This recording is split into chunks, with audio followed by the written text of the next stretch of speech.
기아 타이거즈의 공식 채널에 오신 것을 환영합니다. 야구에 대한 열정이 모이는 곳. KBO의 최고 경기들, 최고 경기를 놓치지 않도록 채널을 구독하세요. 패트릭 위즈덤의 2025 시즌은 인상적인 강점과 개선이 필요한 몇 가지 측면이 혼합된 모습으로 평가될 수 있습니다. 타율 0.256과 출루율 0.363을 기록하며 그는 기회를 창출하고 안정적인 공격력을 보여주고 있음을 분명히 나타냈습니다. 특히 14개의 홈런은 장타 능력이 매우 뛰어남을 보여주며 팀에 큰 이점을 제공했습니다. OPS 0.890 역시 칭찬할 만한 수치로 경기장에서의 그의 전반적인 효율성을 증명합니다. 하지만 타율이 0.256에 불과한 점은 기대에 미치지 못하는 부분이며 특히 주자가 득점권에 있을 때의 타율이 0.234에 그친 점은 아쉬운 대목입니다. 이는 위즈덤이 결정적인 상황에서 기회를 최대한 활용하는 데 아직 어려움이 있음을 보여줍니다. 이러한 불안정성은 고척돔 경기장의 환경에 완전히 적응하지 못했기 때문일 수도 있으며 이는 타구 감각과 타격 전략에 영향을 미칠 수 있습니다. 수비 측면에서는 3루수로서 안정적인 수비 위치를 유지한 점이 큰 장점으로 팀의 균형을 맞추고 수비의 견고함을 높였습니다. 공격과 수비 모두에 기여함으로써 기아팀이 의지할 수 있는 전천후 중심 타자의 모습을 보여주었습니다.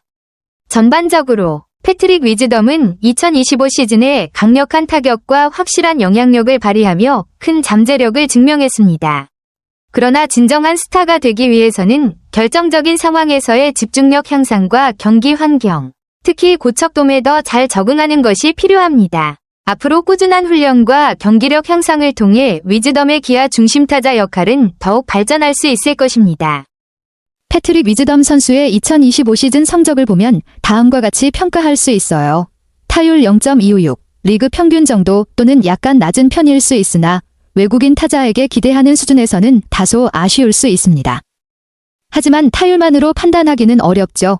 14홈런, 57경기 기준으로 보면 장타력은 꽤 좋은 편입니다. 장타율 0.527도 이를 뒷받침해주고요. 장타력 있는 외국인 타자 역할은 어느 정도 해내고 있다고 볼 수 있어요. 출루율 0.363, OPS 0.890, 출루 능력과 장타력을 합친 OPS가 0.890이면 꽤 준수한 성적입니다. OPS 0.800 이상이면 리그에서 상위권 타자라고 볼 수 있거든요. 득점권 타율 0.234, 이 부분은 아쉬운데 중요한 상황에서 타격이 떨어지는 편이라 득점 생산에서 아쉬움이 있을 수 있습니다. 37타점, 39득점, 57경기 기준으로 나쁘지 않은 득점 생산력입니다. 종합, 장타력과 출루 능력은 준수하지만 타율과 특히 득점권 타율이 다소 아쉬워서 클러치 상황에서 더 좋은 활약이 필요해 보입니다. 타격 성적 자체는 외국인 타자로서 팀에 충분히 도움을 줄 만한 수준이나 결정적인 순간에 좀 더 집중력을 발휘하면 더 좋은 평가를 받을 수 있겠네요. 혹시 위즈덤 선수와 관련해 더 궁금한 점이나 팀 상황에 따른 평가도 원하시면 알려주세요. 말씀하신 대로 볼넷 34개에 삼진 67개면 볼쌈비가 약 0.5 정도로 이상적인 수준, 길 이상에 비하면 떨어지지만 거포 유형 타자에게는 흔한 수치죠. 삼진은 장타자에겐 어느 정도 감수해야 하는 세금지라는 점, 완전 공감합니다. 오히려 꾸준히 출루하고 파워도 갖춘 점이 긍정적이에요. 홈런수, 14개, 도 57경기 기준으로 보면 준수한 편이라 중장거리 타자로서 제 몫은 하고 있다고 봐야죠. 타율이 0.256이지만 출루율 0.363, 과장타율 0.527. 이 좋아서 OPS가 0.890이나 된다는 점에서 볼 때 단순히 타율로만 평가하기보다는 종합적인 타격 생산력에서 충분히 경쟁력이 있다고 할 수 있겠습니다. 이런 유형 타자는 삼진 홈런이라는 뚜렷한 패턴이 많아 팀 입장에선 장타와 출루를 보장하는 게 더 중요한 측면이 크니까요. 혹시 기아 타선에서 위즈덤의 역할이나 향후 기대치에 대해 더 이야기해보고 싶으신가요? 고척돔에서의 위즈덤 선수 기록을 보면 6경기 타율 0.115에 삼진 13개는 확실히 부진한 모습이네요. 돔 구장 낯설은 문제는 충분히 이해가 가고 이범호 감독의 분석도 타당합니다.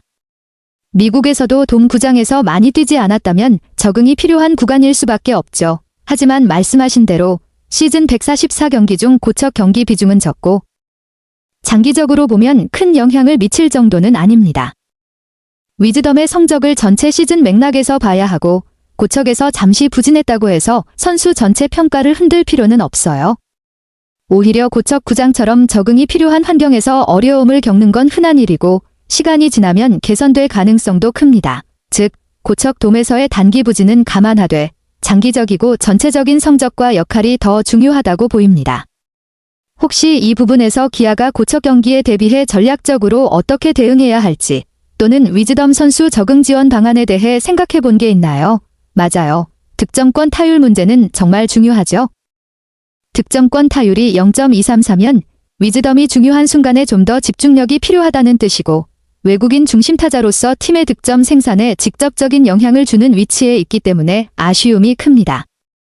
말씀하신 것처럼 득점권 타율이 일반 타율로 수렴한다는 건 통계적으로 맞는 이야기지만 실제로 선수와 팀이 체감하는 압박과 기대는 굉장히 다릅니다. 중심 타자에게는 클러치 능력, 즉 결정적인 한 방이나 중요한 상황에서 안타를 만들어내는 능력이 더 요구되니까요.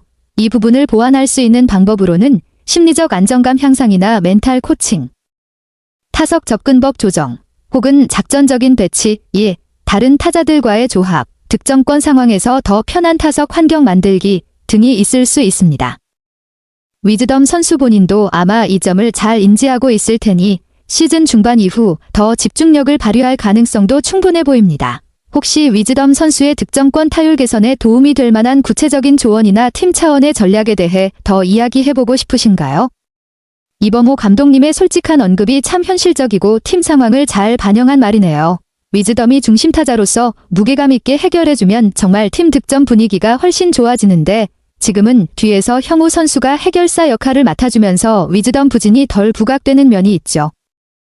하지만 이 상황이 계속되면 위즈덤 선수에게도 부담이 쌓일 수 있고 또 형우 선수에게 의존도가 높아지는 점은 장기적으로는 팀 밸런스에 부담이 될 수 있어요. 감독님 말처럼 위즈덤이 한 방을 터뜨리면서 득점 흐름이 더 원활해지면 팀 공격이 훨씬 편안해질 테고 선수 본인도 마음이 더 가벼워질 거고요. 팬들도 그런 흐름을 기대하면서 위즈덤 선수에게 더 많은 응원과 격려가 필요할 것 같네요. 위즈덤이 본인의 잠재력을 더 보여줄 수 있도록 팀 차원에서 어떤 지원이나 전략이 있으면 좋겠다는 생각도 드는데 혹시 어떤 부분이 더 필요하다고 생각하세요? 이범호 감독님의 믿음과 포용력이 정말 인상적이네요. 갑자기 또 잘 칠 것이다라며 선수의 부진을 일시적인 현상으로 보고 장기적 관점에서 기다려주는 태도는 선수에게 큰 힘이 될 겁니다. 동구장 적응 문제를 감안하며 크게 신경 쓰지 않는다는 점도 현실적인 판단이죠. 또 위즈덤이 공격뿐 아니라 3루 수비에서도 팀에 크게 기여하고 있다는 점을 강조한 것은 선수의 전반적인 가치를 인정하는 좋은 예라고 생각해요. 감독님의 이런 믿음이 선수에게 심리적 안정감을 주면서 위즈덤이 자신감을 되찾아 반등하는데 긍정적으로 작용할 것 같아요. 이런 믿음과 지원 속에서 위즈덤이 앞으로 어떤 모습으로 성장할지 기대가 됩니다. 혹시 앞으로 위즈덤이 더 잘하려면 어떤 부분에서 보완하거나 지원해야 할지 또는 기아가 어떻게 활용하면 좋을지 더 이야기해보고 싶으세요? 위즈덤의 3루 수비 활약이 기대 이상이라는 점과 메이저리그 시절주 포지션이 3루였다는 점은 기아에게 큰 득이 되는 요소네요. 안정적인 3루 수비는 팀 내에서 수비 부담을 줄여주고 투수진도 믿고 던질 수 있는 환경을 만들어줍니다. 김도영 공백을 잘 메우는 건 분명 플러스 요인이고요. 타격 면에서도 OPS가 꾸준히 0.9 이상을 기록하며 리그 상위권을 유지하는 점은 외국인 타자 역할을 충분히 해내고 있음을 보여줍니다. 최근 약간 하락세가 있긴 하지만 여전히 준수한 성적이니 크게 걱정할 단계는 아니라고 봅니다. 이런 멀티플레이어로서의 역할은 팀 밸런스에 긍정적인 영향을 주고 특히 기아가 장기 레이스에서 안정적인 성적을 낼 수 있는 기반이 될 것 같아요. 혹시 위즈덤의 이런 장점을 팀 전략에 더 어떻게 반영하면 좋을지 또는 시즌 후반 기대하는 모습이 있으신가요? 네, 위즈덤 선수의 장타 능력은 확실히 기아에게 큰 힘이 되고 있네요. 특히 장타율 0.527이라는 수치는 리그 상위권에 해당하는 뛰어난 성적이고 중요한 순간에 터진 8회 초 동점 솔로 홈런은 팀 분위기를 살리는 데도 크게 기여했죠. 다만 아쉽게도 8회 말에 실점하면서 그 홈런의 효과가 충분히 빛나지 못한 점이 조금 안타깝네요. 혹시 이 경기나 위즈덤 선수에 대해 더 자세히 알고 싶은 부분이 있나요? 아니면 기아팀 전체 상황이나 앞으로의 전망에 대해 이야기해볼까요? 민병헌 해설위원의 지적은 정말 날카롭네요. 위즈덤의 스윙이 우측으로 밀어치는 타구가 적고 배트 헤드가 중심에 오래 머무르지 못하는 점이 약점으로 꼽히는 것 같습니다. 이 때문에 투수들이 높은 공을 던져 공략하는 전략을 쓴다는 분석도 설득력이 있네요. 위즈덤이 이런 문제를 인지하고 구단과 함께 개선하려 노력할 가능성이 크겠죠. 스윙 궤적을 조금 더 넓히거나 배트 헤드를 중심에 오래 남기면서 밀어치는 타격 능력을 키운다면 장타력도 더 극대화될 수 있을 것 같아요. 혹시 위즈덤 선수의 타격 폼이나 스타일에 대해 좀 더 깊게 분석해 볼까요? 아니면 민병헌 해설위원이 말한 부분을 어떻게 기아가 보완할 수 있을지 이야기해 볼까요? 기아 타이거즈 채널을 시청해주셔서 감사합니다. 앞으로도 계속해서 저희와 함께하며 영광을 향한 여정을 응원해주세요. 곧 있을 경기에서 다시 만나요. 감사합니다. 그리고 좋아해 주시길 바랍니다.